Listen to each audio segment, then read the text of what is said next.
A new year, new visas of opportunity on the political landscape for nation building, realignments, and in some cases, new friends and new platforms. As we all know, no permanent friends, no permanent enemies, just permanent interests in the labyrinth generally referred to as the political scene.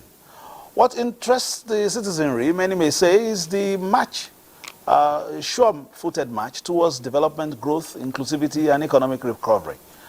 A New Year message of assurance, but building a strong bridge of hope is the task in front of the helmsman. What are the options? Also today on Political Update, we will look at the political parties and the house cleaning some are currently undergoing. I'm Fisayo Ogunfuyi. Welcome.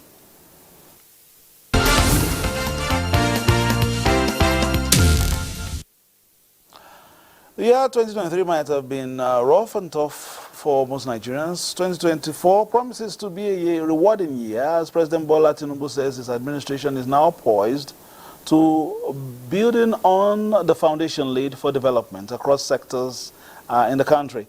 President Tinubu reaffirmed his renewed hope agenda to uplift Nigeria in a New Year address to the nation. 2023 that has just gone by. Year 2023 went by, but most Nigerians will certainly not forget in a hurry. Some economic policies and decisions of the federal government have been hard pills, but the president clearly understands the effect of these steps on the citizens.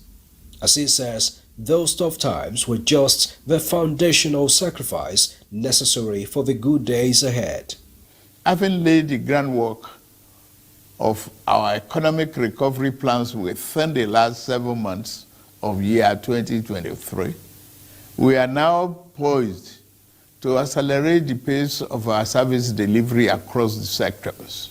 The recent carnage in Plateau State came as a blemish on the otherwise improved security situation in the country, but the Commander-in-Chief of the Armed Forces maintains that security remains one of his administration's top priorities. Silently, we have worked to free captives from abductors. While we can't beat our chest yet that we had solved all the security problems, we are working hard to ensure that we all have peace of mind in our homes, places of work, and on the roads. As the government races against time to ensure a fair and equitable society, the president expressed his resolve to also remove any hurdle along the path to making Nigeria a destination of choice for local and foreign investments. And based on the parameters set for performance of his administration, President Tinubu is certain that the evaluation will begin henceforth. Within the first quarter of this year, ministers and head of agencies with a future in this administration that I lead will continue to show themselves. And while his government continues with effort to deliver good governance, the president is equally asking for support of all Nigerians to make the common aspiration of a greater Nigeria a reality. I extend this call to my political opponents in the last election. Election is over. It is time for all of us to work together for the sake of our country. Now, with the arrival of year 2024, President Tinubu wants Nigerians to look into the new year with renewed hopes and for the gains of the pains in the past.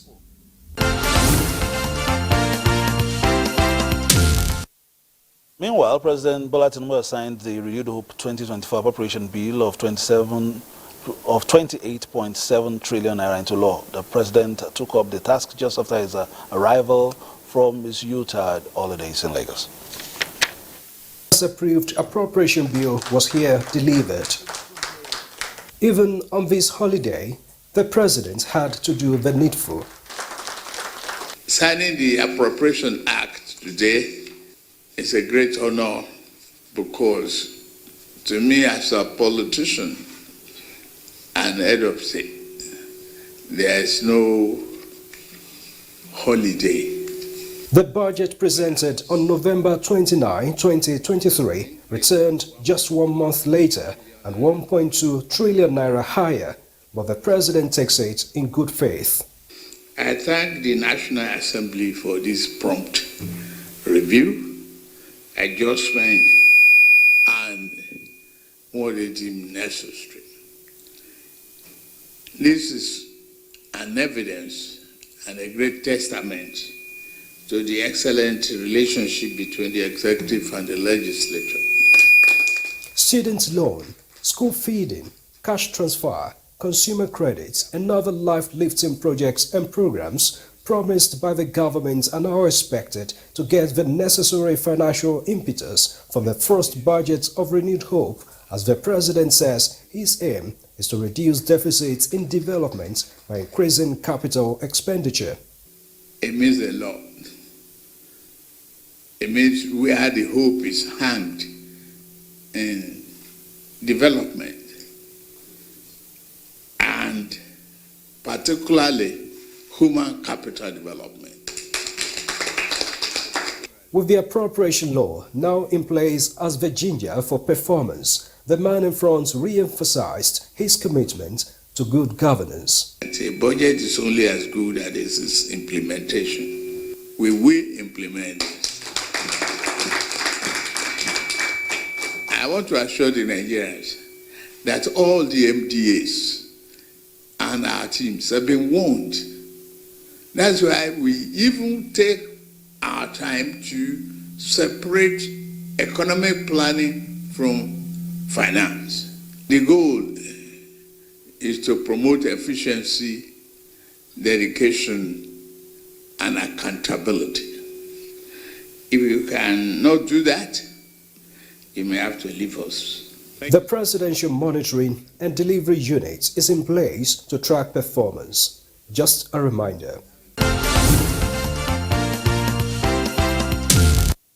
Meanwhile, key players have been expressing hope that the 2024 budget just signed into law will deliver the aspirations of Nigerians as it is focused on growing the economy. Ministers of Budget and Finance expressed the hope while speaking to State House correspondents after President Tinubu had signed the appropriation bill into law. That have increased spending in our priority areas: human capital development, education, health, and infrastructure, from works, power, housing, water resources, as well as innovation, digital economy, creative economy, science and technology. Humanitarian spending has also gone up. So we're relying less on borrowing and more on revenue, and I think you have to take the two together. I think we're very optimistic about the improvements in revenue that will take place. We are already, even from tomorrow, applying technology and digitalization to ensure that the revenue that should come to government from all sources, including from government-owned enterprises, comes into the Consolidated Revenue Fund. And on the other side, we are bringing order to government borrowing. If there is need, that we also undertake joint monitoring of the implementation of the budget to ensure that, yes, nobody can tell us one thing in the chambers or in the green chambers and another thing in the red chambers. We will make sure that we monitor very well. And he has also assured us that he has passed the matching orders to them. Ours is to make sure that we do our job. He said he should be taken on his oath, that it will be delivered. This is a budget that will lay the foundation of the renewed hope. So I believe this is the budget that the Nigerian people are waiting for. This is the budget of the Nigerian people are yearning for, and we'll make sure that together we'll be able to deliver it well. Many may say that in pure economic and administrative evaluation, the different tiers of government will be fully graded on the details of their budgets and the policies to drive development. Now that the 2024 proposals have been documented on state and national levels, National Chairman, Inter-Party Advisory Council, IPAC, and National Chairman, Action Democratic Party, Yabagi Sani joins us now on Political Update. Thank you for joining us. Thank you, Afisai, for having me. Happy New Year. You've listened and watched some of those reports concerning the budget proposals and the plans and policies to make sure that the society gets on an even keel and development will not be far behind. Now, are you hopeful that we will get things right in key sectors of the economy at the state and national levels? Well, I think we have reasons to believe that we are going to have a budget that will perform, because Mr. President has identified the fact that it's not just making the budget, but the key thing is how do you really get the performance, to be at par with what your aspirations are, because budget is just an aspiration. So, but delivery is what really matters end of the day. And Mr. President has emphasized that. And I think that's why he says he put in place a monitoring team that will ensure that each MDA is kept on their toes so that they will deliver on the mandate given to them and the task given to them. I understand they have KPIs that they must meet, and what is important is to have feedback.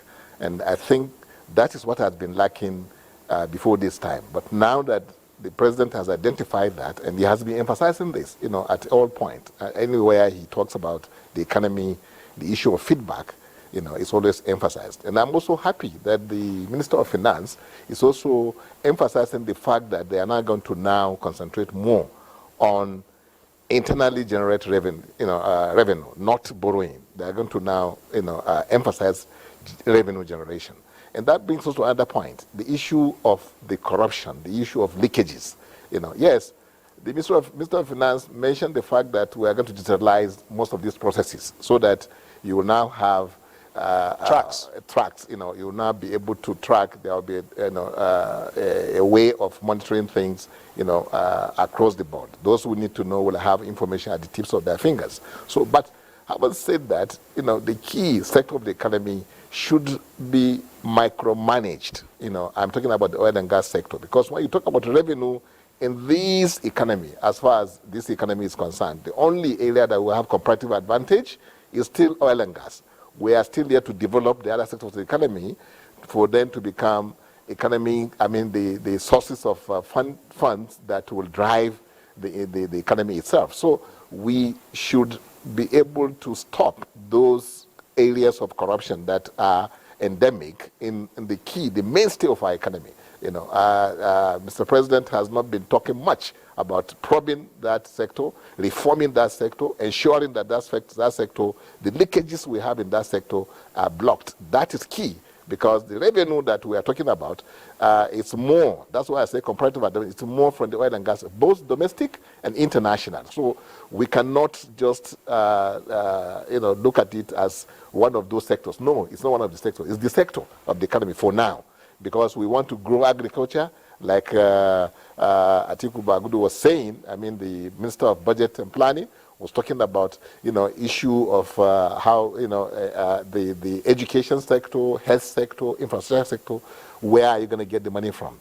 If the money is going to come from the internally generated revenue, then we have to make sure we micromanage and ensure that leakages in the oil and gas sector is properly, handled, so that you can have enough money, not borrowing now, to invest in education, invest in agriculture, invest in health, invest in infrastructure development. So we are on course as far as you have been a player, in that sector, before your full, participation in politics. But perhaps give us an insight. What will be this? What will signal perhaps a positive turn around as far as that sector is concerned, and then the potentials there as well? What will, for you, signal a positive turnaround in the oil and gas? No, I will be happy if Mr. President emphasizes the issue of metering, because production, the value chain in that sector, is not today managed in the way that it is supposed to be managed.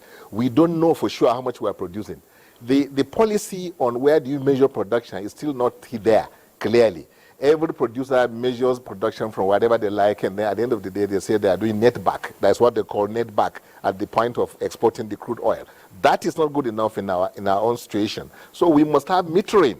Metering must be properly addressed, such that we know what is coming from the wellheads, what goes into the where you have the commingling of the products, I'm talking about the flow stations, what goes into export. This is not yet properly managed. And if you have leakages in those value chain, then what you think you have is not exactly what it should be. So we're losing quite a lot. And even at the export terminals, you have infractions there too. What we're exporting, how is it managed? Who gets the information? Is it restrained? I mean, is it restricted to only oil and gas sector? Or do you have other agencies that are looking into that sector? Because that's when you have accountability and transparency. You can't have one agency, starting the business, transaction and ending it, and you think you have, what you call accountability. The whole essence of PIA, which was introduced, was to bring about transparency, accountability in that sector.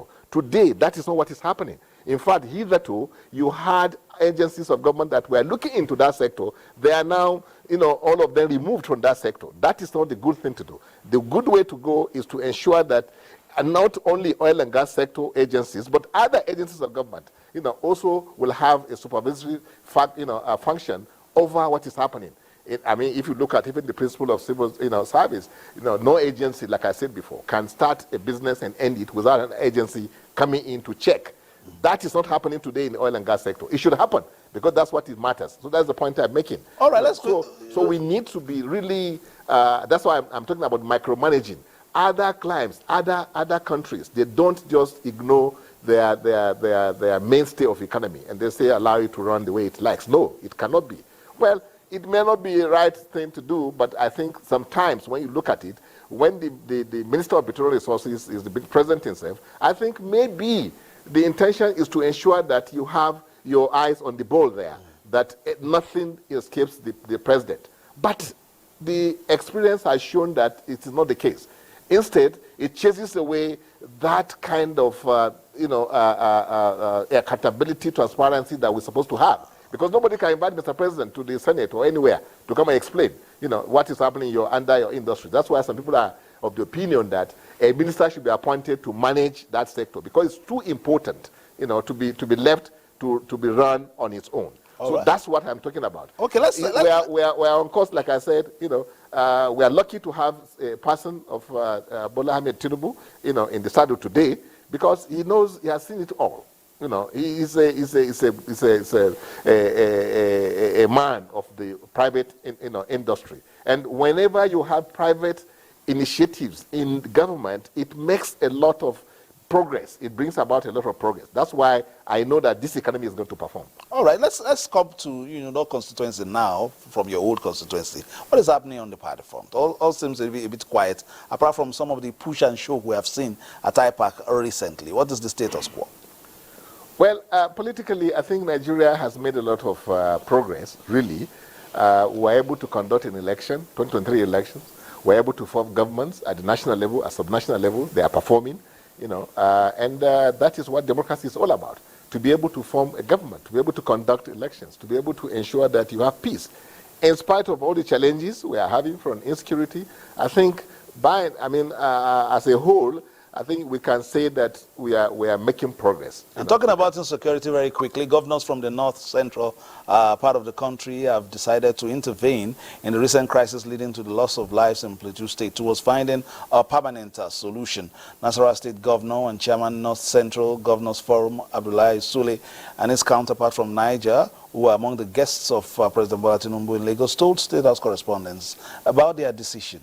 Governor Sule said that the governors will meet with victims and other critical stakeholders involved in the Christmas Eve incident. We are going to use the opportunity also to talk to some major stakeholders and major actors in these issues of the plateau, and this is not the first time.